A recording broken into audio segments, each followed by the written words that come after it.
सम संख्या और विषम संख्या पर बात करेंगे, ठीक है।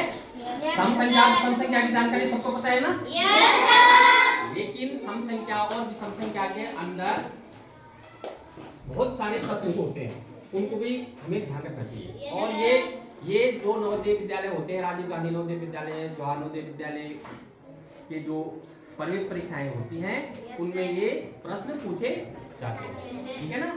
तो पहला प्रश्न देख लीजिए, दो सम संख्याओं का योग, दो सम संख्याओं का योग, दो विषम संख्याओं का योग, सम और विषम संख्या का योग। अब हम देख लीजिए, करके देख लीजिए। हम यहाँ से 4 उठा लीजिए, यहाँ से 6 उठा लीजिए, कितना आया हमारा? जोड़ कितना हुआ?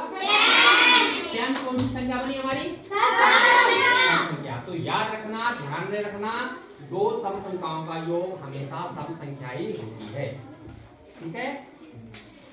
दो विषम संख्या का योग, यहाँ से लीजिए 5, यहाँ से लीजिए 7, कितना आया? 10। कितना आया?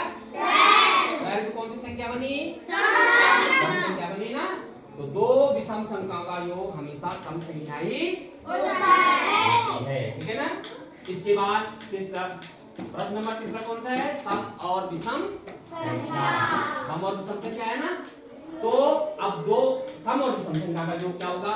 एक सम संख्या लीजिए 4 उठा दीजिए, एक विषम संख्या लीजिए 5 लीजिए, कितना हो गया टोटल? 9। 9 कौन सी संख्या है? विषम संख्या।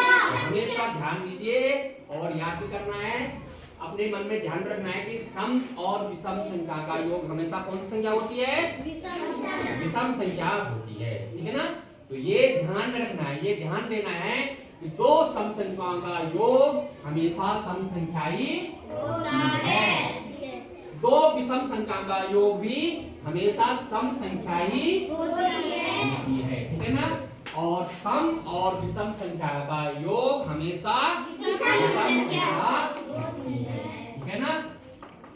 तो ये ध्यान में रखना है और इसको देखना भी और ध्यान में भी रखना है, ठीक है।